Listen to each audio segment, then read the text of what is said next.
Hare Krishna. Welcome to Vedic village. आप सब लोगों का वैदिक विलेज में बहुत बहुत स्वागत है।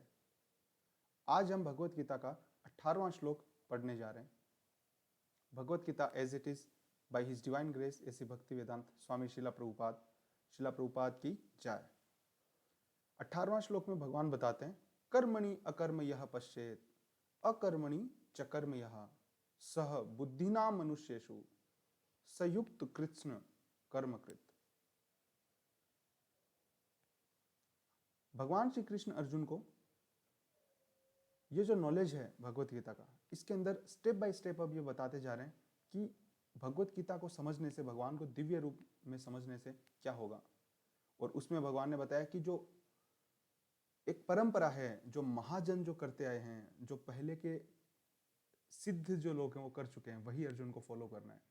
और अब उसके अंदर भगवान अर्जुन को इस श्लोक में बता रहे हैं कि one who sees action in inaction and one who sees inaction in action, action in inaction और inaction in action, ये किस तरीके से कि कर्म में तो वो अकर्म को देखता है और अकर्म में कर्म को देखता है, ये कैसे संभव है।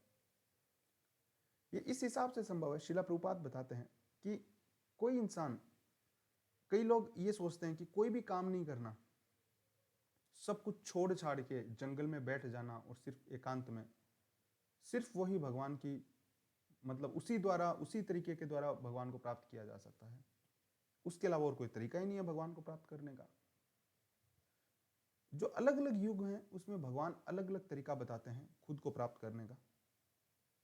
और ये जो कलयुग है, स्पेशली इसमें चैतन्य महाप्रभु बताते हैं हमें, ये जो हरि नाम संकीर्तन महायज्ञ है, जो भगवत गीता श्रीमद् भागवतम के अंदर भगवान ने स्पेशली कलयुग के लिए बताया गया है कि किस हिसाब से हम भगवान को प्राप्त कर सकते हैं। और उसके लिए घर बार छोड़ना, कहीं जंगल में अलग से जाके बैठना, सब चीज़ों से एकदम नाता तोड़ लेना, इसकी बिल्कुल भी ज़रूरत नहीं है। और स्पेशली कलयुग में तो वो उचित भी नहीं है, क्योंकि इतनी ज़्यादा कंसंट्रेशन, फोकस, इतनी ज़्यादा मेंटल स्ट्रेंथ, बॉडीली स्ट्रेंथ, वो चीज़ अवेलेबल ही नहीं है कलयुग के अंदर। तो कलयुग में स्पेशली, और आज का जो टाइम है उसमें स्पेशली, श्रीला प्रभुपाद एक्सप्लेन करते हैं कि बिल्कुल बहुत सही है, बहुत आसान है ये, कि अकर्म के अंदर कर्म को कैसे देख रहे हो आप, और कर्म है उसके अंदर अकर्म को कैसे देख रहे हो।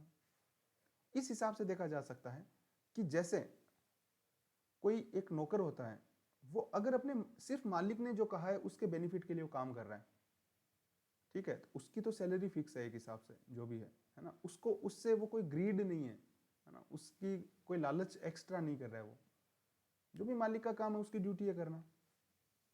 उसी हिसाब से अगर हम अपनी लाइफ को, अपने जीवन को इस हिसाब से मोल्ड करें कि कोई भी अगर काम है ना, हम कोई भी कर्म करते हैं, उसमें अगर हम सिर्फ ये सोचें कि इस काम को मैं सिर्फ इसलिए कर रहा हूं क्योंकि मेरी ड्यूटी जो है एज ए भगवान का सर्वेंट, वो इस काम को करने के लिए है। फॉर एग्जाम्पल अगर मैं समझाऊं, हम सोच सकते हैं कि मान लीजिए एज ए स्टूडेंट मैं सोचता हूं कि मुझे क्या पढ़ाई करनी है क्या। अब इसमें सिंपल सी बात है कि क्या मैं पढ़ाई को भगवान की सर्विस के लिए यूज कर सकता हूं। क्या एज ए सर्वेंट, अगर मैं अपने आप को भगवान का सर्वेंट मान रहा हूं, तो मैं हर काम के अंदर पहला प्रश्न ही होगा, ये काम मुझे करना है, तो क्या एज ए सर्वेंट, क्या मैं ये जो काम कर रहा हूँ ये मास्टर के, जो मेरे मालिक हैं, उसके लिए क्या यूज हो सकता है क्या।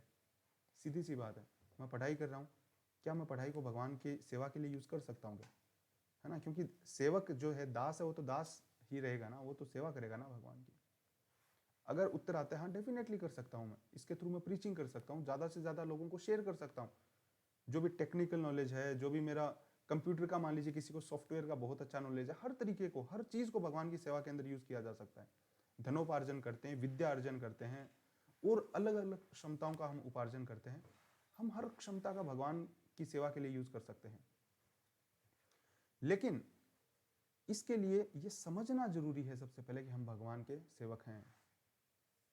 अगर कोई भगवान का सेम काम कर रहा है, कोई आदमी एकदम सेम अगर काम करते हैं, उसके बाद भी हो सकता है कि हम इस चीज़ को बिल्कुल भी रियलाइज ना करें।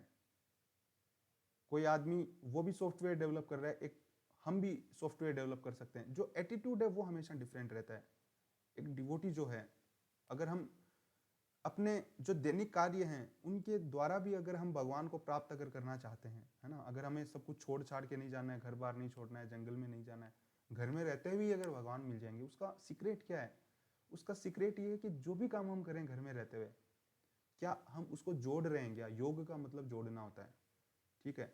तो कलयुग के अंदर चैतन्य महाप्रभु ने इसको बहुत ज़्यादा आसान बना दिया है। भक्ति को, भगवान सुप्रीम जो ट्रूथ है, सुप्रीम जो एक सिद्धि है, उसको हम घर पे बैठे बैठे प्राप्त कर सकते हैं। वो जो योग सिद्धि है, जोड़ना है जो भगवान के साथ खुद को, वो आसानी से हो सकता है सिर्फ इस एक सीक्रेट के द्वारा।